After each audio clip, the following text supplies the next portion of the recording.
నాకేం లేదు కోరికలు.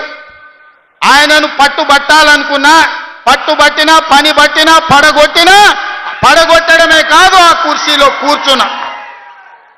జీవితంలో నా లక్ష్యాన్ని నేను నెరవేర్చుకున్నా. ఇక మీ లక్ష్యాన్ని నెరవేర్చడానికి మీ సోదరుడిగా కష్టపడాలని నేను అనుకుంటున్నా. నాకు ఇంకేం కోరికలు లేవు.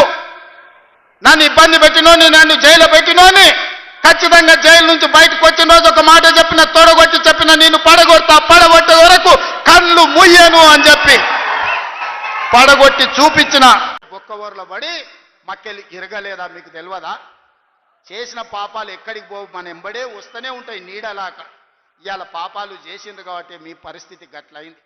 నేను అంటలేని మాట ఆ పార్టీ నాయకురాలే అన్నారు. ఏమన్నారు మిత్రులారా? మా పార్టీలో దయ్యాలు చేరనే.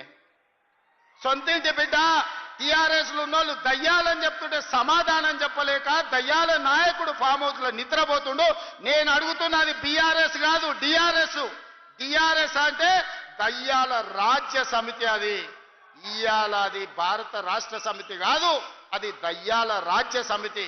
అందుకే ఇవాళ ఈ వేదిక మీద నుంచి తెలంగాణ ప్రజలకు నేను మాట ఇస్తున్నా, అవి దయ్యాలు కాదు, కొరివి దయ్యాలను వాళ్ళని పొలిమేర్లు దాటే వరకు తరిమి కొట్టే బాధ్యత 4 కోట్ల తెలంగాణ ప్రజల తరఫున మీ సోదరుడిగా నేను ఆ బాధ్యత తీసుకుంటా. ఖచ్చితంగా ఈ కొరివి దయ్యాలను పొలిమేర్లు దాటే వరకు తరిమి కొట్టాలి. దాంట్లో మీ సహకారం ఉండాలి. నల్గొండ బిడ్డలు ముందు బాగానే నిలబడాలి అని చెప్పి నేను మా మిత్రులకు విజ్ఞప్తి చేస్తున్నా. ఇవాళ మిత్రులారా, నేను ప్రభుత్వ ఉద్యోగుల గురించి చర్చించిన